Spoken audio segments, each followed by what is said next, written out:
Hey guys, welcome to Motoroids. My name is Vipul and this right here is the KTM Duke 250. Now we have already done a detailed walk around of this bike when we rode the KTM Duke 390, but a lot of details have already been covered by Amit and I will pin that video right here on the I button. In this video I'm going to tell you how this motorcycle rides and performs on the road. Now before we get started, let's check a few things it shares with the KTM Duke 390 and the differences that are very evident among the two. So let's get started. Now to start off with, overall if you look at the motorcycle, it pretty much looks like the Duke 390, but you will notice that at the front you don't have the DRLs which are integrated on the flaps right here. On the Duke 390 they are integrated here like a separate unit, but here you do not get that. You get the WP Apex suspension at the front, but it is not adjustable for compression and dampening on the 250. On the 390 it is adjustable, and you also get the WP Apex monoshock at the rear, but this is adjustable for 10-step for preload only, and it does not get compression adjustability. Other than that, the design and the stickering is a little bit different. You get this motorcycle in two shades. One is this that you see here, which is the blue and the bluish gray and the orange with the Duke 250 logo, and the other one you will see on the B-rolls is the white and orange combination. Now this motorcycle, as compared to the earlier Duke 250, has lost a lot of weight, and to be precise, it's lost around 8 kgs of weight. And let's check out where has all the weight loss come from. Now firstly, you will notice that these wheels, these are lighter alloy wheels, and at the front, at the rear, you have new alloys. Another change that I failed to mention was the tires, and these are the MRF tires on the Duke 250, while the 390 gets Metzellers. And going back to where the weight loss has happened, the alloys are lighter, and as you can see, it's a new design. It shares it with the Duke 390 as well. And the disc brakes, they have lost weight as well. Now the Duke 390 gets sintered brake pads, but this does not. So the braking on this is not as eager and hard as the 390, but we'll talk about the braking on this one a little later. At the rear also you get the same lightweight alloys, and the disc is now 240 mm. The disc at the rear has increased in size, but it has lost weight. Now you'll also notice that the swing arm is shared with the Duke 390. It's the same banana swing arm that we have seen already, and so is this chassis. So it's a lightweight aluminum chassis, and you get the same trellis frame. So that's where the weight loss has happened. However, the tank is now bigger. You get a 15-liter tank just like the 390. The mirrors are new, so you get new lighter materials here, but they look also really good. Now the ground clearance on this is 176 mm, and you'll notice that there is no bash plate that protects the engine here. Overall, the saddle height is 800 mm, and my height for reference is 5'9", and I was able to flat foot very easily. So if you are someone who is 5'5", 5'6", you should still be able to handle this motorcycle really well. Now since this is much lighter, the overall curb weight is now 163 kgs, so it's much easier to maneuver this motorcycle.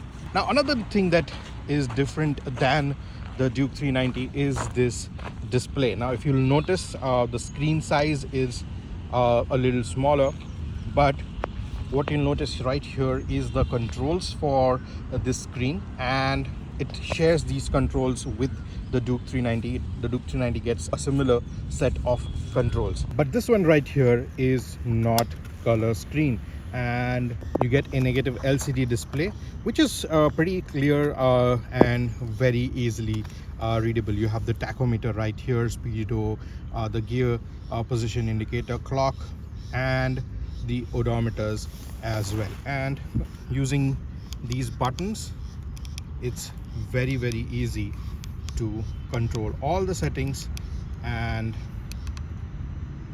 functions of the instrument console. So in a way, it is a black and white variant of the color screen variant that you get on the Duke 390. Overall, the switchgear quality is also nice. You have the hazard lights right here, the pass switch is right here, and you have the Joy-Con, and then you have the controls for the instrument console, the indicator, and the on.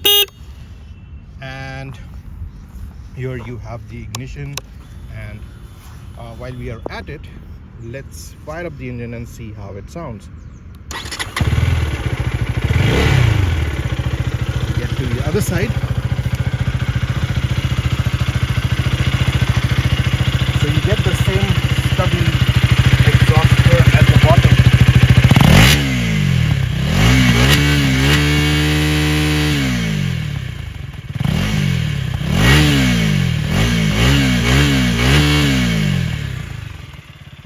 That's what the exhaust sounds like.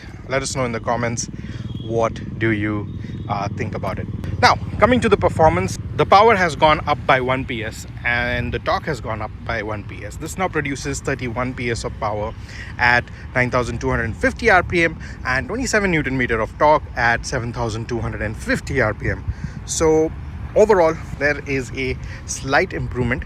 But the overall improvement is much more significant because the motorcycle has also lost 8 kgs of weight. This now weighs in at 163 kgs. So those were all the changes on the motorcycle. Now let me tell you how it feels to ride. Now once you get into the saddle and you start riding the motorcycle, the immediate thing that you would notice is that the refinement has improved a lot, and overall the engine does not make as much sound as used to on the older 250, but this is a little bit mellowed down. However, you can still have fun on this motorcycle. Speaking about in-gear speeds, in the first gear you can go up to 65 kilometers per hour. On the second gear you can go up to 82, and in the third gear I was able to see 98 kilometers per hour.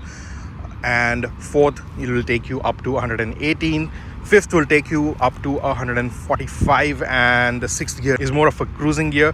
The claim top speed numbers are not out yet, but you should be able to touch 150, 160 on this motorcycle fairly easily. Speaking about the suspension, yes, the suspension is a little taut, and which is fine because this is a much more sporty motorcycle. It is much easier to handle now because it is lighter, and moving in traffic and making your way across small gaps is fairly easy. So if you're parking the motorcycle somewhere in a tight spot and you have to maneuver the motorcycle a lot, you can take the weight on your feet very easily. It's not a very heavy motorcycle and you can move around very easily. Also, the seat is nice and comfortable. It's wide at the rear, so you have some space to move around.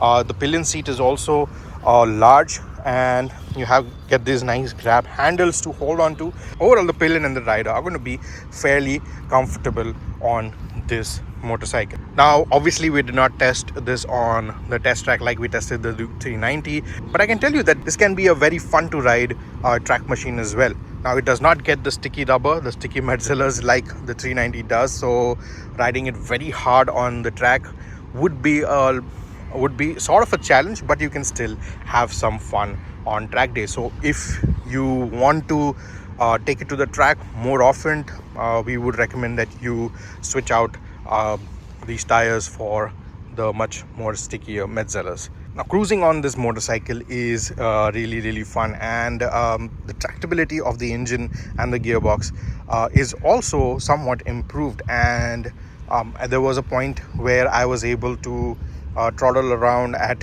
50 kilometers per hour on the fifth gear. So tractability has improved a lot. The vibrations are much lesser now, and if you're riding around 6,000 7,000 RPM, you will not feel any vibes. So you can cruise along at 100-110 on the sixth gear. You can be in the 5,000 6,000 RPM range and you will not feel any vibrations. As soon as you start to build out the revs and you start passing the 7,500 mark, that's when the vibrations creep in, and they are highest at around 9,000 rpm. So overall, the tractability of the engine and overall vibrations are much more less, so you can use this as your daily driver for office rides. Also, I have ridden the motorcycle in some traffic, and I've also ridden it on a long stretch of open roads. The heating issues seem to be contained, so like there's not much of heat that is creeping out of the engine. So overall, the heat seems to be contained, but we'll have to do a much more comprehensive test to figure out how the heat management is performing. So yes, so because we had the motorcycle for a very short time, we could not do a proper traffic test wherein we check out if the heat coming out of the engine is causing any trouble or discomfort. But my riding of about 60-70 kilometers, I did not face any heating issues. So approximate 60 kilometers that I've done, the odor shows that we're getting a 27 kilometers per liter. But this is a new motorcycle. It hasn't even completed 100 kilometers yet, and still it's showing 27. Once the engine breaks in and after the first service, you will see a better number. So I am estimating a fuel efficiency of 32 to 35 once the engine breaks in, and you get to put in a few kilometers on the odo, and then we'll be able to tell you the exact fuel efficiency. So yes, we will try and do a much more comprehensive test a little later on and tell you what the fuel efficiency numbers are. Now, though this is a new motorcycle, the price is 2,39,000 ex showroom, which is just about 1,000 more than the outgoing Duke 250. So a lot of improvements have come to the motorcycle, but the price has not gone up by that much. So who is this motorcycle for? So if you are someone who wants to upgrade from say a 125 or a 150 or a 200, and you are looking for a little bit of sporty machine, it's probably going to be your first quarter liter, you can definitely take a look at the Duke 250. Now this is very good for office commutes and short rides in and around the city, and it is also good for cruising. And if you are buying your first motorcycle, you are still an experienced rider, you can definitely take a look at the Duke 250. So that was the all new KTM Duke 250 for you. Let us know what you think about the motorcycle. If you have any questions, put them down in the comments below. Subscribe to Motoroids if you haven't already, and press that bell icon so that you get notified whenever we upload our next video. This is Vipul signing off. I'll see you in the next one. Until then, rev hard, rev free, and ride safe.